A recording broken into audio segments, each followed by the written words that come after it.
सीखने वाले हैं कैसे हम लोग फॉर्म को हैंडल करेंगे फ्लास्क में। क्योंकि देखिए बहुत ज़्यादा इंपॉर्टेंट हो जाता है फॉर्म जब हम किसी बैकएंड के फ्रेमवर्क पे काम कर रहे होते हैं।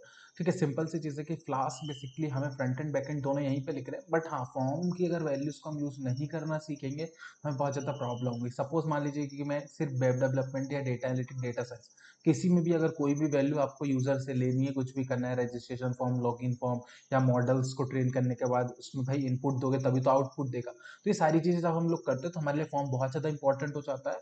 तो इस वीडियो में आपको बेहतरीन तरीके से पूरी चीज़ आपको बताने वाला हूँ कि क्या क्या चीज़ें हमें ज़रूरी है, कैसे क्या क्लास में करना है।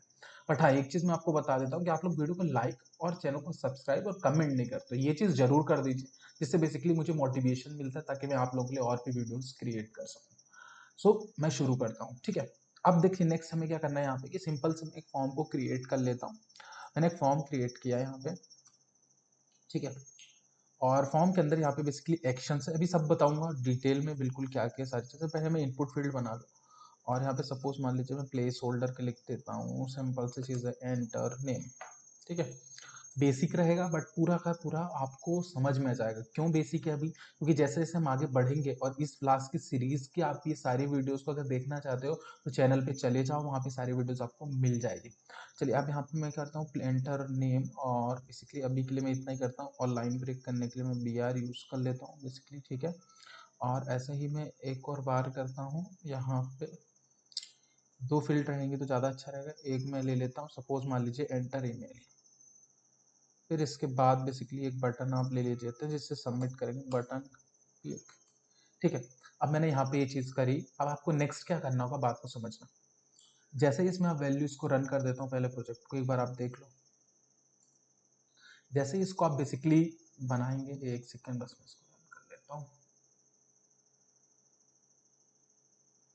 देखिए कॉन्टेक्ट में जाता है, ये फॉर्म दिख रहा है। जैसे इस फॉर्म में वैल्यू को रखेंगे, सबमिट करेंगे, क्या हो जाएगा कि वैल्यू हमारी कहाँ चली जाएगी, हमारे बैकएंड पे। तो जैसे इसमें आप रखोगे और ये वैल्यूज चली जाएंगी तो ये वैल्यू कहाँ जाएंगी तो आप एक्शन में मेंशन करते। बेसिकली मैंने लिखा स्लैश कॉन्टेक्ट अंडरस्कोर डेटा। मैंने कॉन्टेक्ट डेटा नाम का क्या बनाया, सिंपल से एक राउट। क्योंकि अभी मैं फ्लास्क को यहाँ पे फ्लास्क के अंदर ही फ्रंट एंड लिख रहा हूँ जिसको हम लोग निंजा 2 कहते हैं। यहाँ पे बेसिकली मैं इसको राउट कह सकता हूँ, बट एक तरीके से सिंपल सी चीज़ है कि आप ये एपीआई को हिट कर रहे हो अगर आप रिएक्ट के फ्रंट एंड से यही चीज़ करते हो तो, ठीक है। तो आपको सिंपली से ऐप के अंदर जाना है और कॉन्टेक्ट, जैसे उन्होंने कहा कॉन्टेक्ट डेटा, तो आपको यहाँ पे सिंपली से क्या करना है कि ऐप डॉट राउट, आपको वो राउट क्रिएट करनी है। डबल कोट के अंदर आप सिंपल से लिख दीजिए और यहाँ पे आप क्या लिखेंगे, सिंपल से जैसे कॉन्टेक्ट अंडरस्कोर डेटा। और देन अब क्योंकि डेटा वहां से फॉर्म से आ रहा है तो आपको इसी के आगे कॉमा लगा के लिखना है मेथड्स। क्या लिखना है, मेथड्स। अब मेथड्स क्या होता है, क्यों जरूरी है, मैं बता देता हूँ। अगर आप पूरा का पूरा डिफरेंस जानना चाहते हो तो मेरे चैनल पे वीडियो है, आप वहाँ जाके देख सकते हो difference between get and post method, get and post, okay. और मैं यहाँ पे लिखता हूँ सबसे पहले G A T get, comma लगा के लिखता हूँ पोस्ट। क्या लिखता हूँ, P O S T post, ठीक है। देन इसके बाद मैं क्या करूँगा, यहाँ पे जाऊँगा सिंपल से डेव, आप कुछ भी लिख सकते हो, मैंने बट मैं यहाँ पे वही लिख देता हूँ कॉन्टेक्ट अंडरस्कोर डेटा, ये मैंने सबमिट किया, ठीक। अब जैसे ही कोई उस ब्राउट पे क्लिक करेगा तो यहाँ पे डेटा आएगा, बट कौन सी मेथड यूज करेंगे, तो सिंपल चीज़ है, आप यहाँ पे जाओगे। आप देखिए मोस्ट प्रोबेबली अगर हमारे फॉर्म से ऐसा डेटा जा रहा है जो सेंसिटिव इन्फॉर्मेशन लेके जा रहा है, सिक्योर हमें उसको रखना है, तो हमें उसमें मेथड पोस्ट का यूज करना पड़ेगा, ठीक है। मेथड पोस्ट, तो मोस्ट प्रोबेबली मेथड पोस्ट का ही यूज होता है, जैसे लॉगिन फॉर्म, रजिस्ट्रेशन फॉर्म, इन सब में जहाँ पे एक सेंसिबल डेटा यानी कि हमें सेंसिटिव डेटा रखना है जो बहुत ज़्यादा सिक्योर करके रखना है।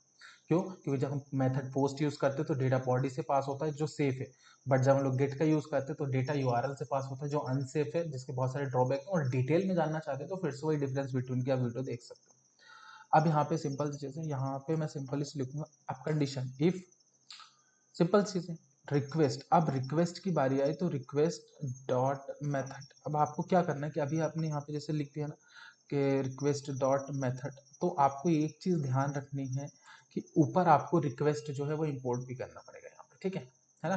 ये ध्यान रखना, आप नहीं करोगे एरर आएगी। इफ रिक्वेस्ट डॉट मेथड, अगर मेथड रिक्वेस्ट किसके बराबर है, बेसिक पोस्ट के बराबर है, वहां से मैंने मेथड पोस्ट दे दिया है, कॉन्टेक्ट में दे दिया ना, अगर मेथड पोस्ट के बराबर है सो हम सिंपली से यहाँ पे क्या करेंगे कि उन दोनों फील्ड की वैल्यूज को ले लेंगे, तभी तो इंस्पेक्शन परफॉर्म करवाएंगे। तो वैल्यूज लेने के लिए सपोज नेम को मैंने nm से बनाया और यहाँ पे लिख देता हूँ मैं सिंपली से रिक्वेस्ट डॉट फॉर्म। अब आपको यहाँ पे सपोज आपको यहाँ पे nm दे दीजिए, ठीक है। अब nm क्यों दे रहे हैं, यहाँ पे जाके आपको नेम देना पड़ेगा, ठीक। और यहाँ पे आपको भी नेम देना पड़ेगा। तो ईमेल अभी क्यों जरूरी है, क्योंकि भाई नेम नहीं दोगे तो अलग अलग बहुत सारे इनपुट फील्ड्स हैं, तो किसकी वैल्यू किस में जाएगी, तो हमें बेसिकली कंफ्यूजन या हो ही नहीं सकता। भाई जिस स्पेसिफिक फॉर्म के इनपुट फील्ड की वैल्यू उसी वेरिएबल में जानी चाहिए। यहाँ पे मैं em करके बना देता हूँ रिक्वेस्ट डॉट फॉर्म और यहाँ पे em, ठीक। अब दोनों वेरिएबल की वैल्यू आ गई। आप अब इस वैल्यू को कहीं भी भेज सकते हो। देखो अभी हम लोग मॉडल ट्रेन नहीं कर रहे हैं डेटा साइंस का, या हम डेटा एनालिटिक्स में इसको यूज नहीं कर रहे हैं इन वेरिएबल्स को, या फिर हम अभी वेब डेवलपमेंट में यूज नहीं कर रहे हैं एज ए बैक एंड। अभी सिर्फ हमने सीखा है फॉर्म से वैल्यू कैसे लेते हैं और यहाँ कैसे लेके आते हैं। आगे अगर आप ये सीखना चाहते हो, जानना चाहते हो, तो आगे और भी बहुत सारी वीडियोस हैं जहाँ पे एक्चुअली में इस फॉर्म का यूज होगा। बट अभी मैंने बेसिक चीज बताई है कि फॉर्म से कैसे डील करना, उसकी वैल्यू को कैसे लेना है, देन फिर आगे काम करना है, या इस वैल्यू को हमें डेटाबेस में सेव करना है। वो सारी चीज़ें आपको अगर जानना है तो प्लेलिस्ट में ऑलरेडी है, वो देख सकते हो। आज इस वीडियो में सिर्फ यही सिखा रहा हूँ कैसे हम लोग एक्चुअली फॉर्म की वैल्यू को लॉजिक तक हम अपने ले जाते हैं ऐप तक। देन इसके बाद जिस भी काम के लिए यूज़ करना है उस स्पेसिफिक काम के तो आगे वीडियोस हैं ही, ठीक है। अब जैसे इसको मैं रिटर्न करवा देता हूँ। अब आपको रिटर्न करना हो तो अगर किसी HTML पे सिंपल से भेजना हो तो सिंपल सी चीज़ है कि एक नए पेज पे अगर किसी पेज पे भेजना हो तो आप यहाँ से रिटर्न रेंडर करवा दो।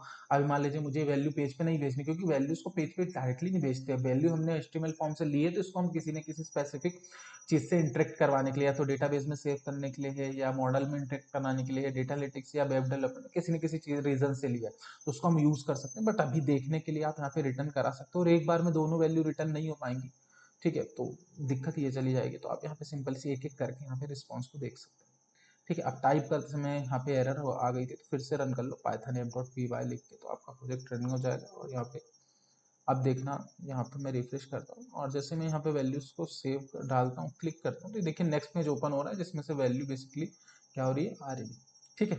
मतलब हमने सही बनाया। और ऐसे अगर em की देखना चाहते हो तो em की आप अकॉर्डिंग टू, अगर हम लोग देख रेंडर कर रहे होते रिटर्न रेंडर, तो हम एक से ज़्यादा मल्टीपल वैल्यूज में भेज सकते थे। यहाँ पे मैं कैंसिल कर देता हूँ और फॉर्म को फिर से सबमिट करता हूँ, ठीक है। तो ये देखिए दूसरे वाले की वैल्यू है। तो इस तरीके से आप कोई भी डेटा की वैल्यू भेज के और रिटर्न करवा सकते हो। इट मीन किसी भी पर्पज से यूज कर सकते हो। तो आई होप आपको ये क्लियरिटी हो गई होगी कि फॉर्म कैसे हम लोग बनाते हैं, कैसे उसको यूज करते हैं। और आगे सारी चीजें ऑलरेडी प्लेलिस्ट में है कि वेब डेवलपमेंट में कैसे यूज कर रहे हैं फॉर्म को, यानी कि लॉगिन रजिस्ट्रेशन कैसे कैसे बना रहे हैं, उसके डेटाबेस में वैल्यू कैसे सेव कर रहे हैं, कंडीशंस कैसे लगा रहे हैं, डेटा साइंस में मॉडल से कैसे इंटरेक्ट कर रहे हैं, डेटा एनालिटिक्स में कैसे फॉर्म की वैल्यूज को लेके इनपुट दे के और बेसिकली अपने एनालिसिस या ये सारी चीज़ों पर काम कैसे कर रहे हैं। तो वो सारी वीडियोज आगे हैं, देख सकते हो। चलिए इस वीडियो को यहीं खत्म करते हैं, मिलते हैं किसी नेक्स्ट वीडियो के साथ।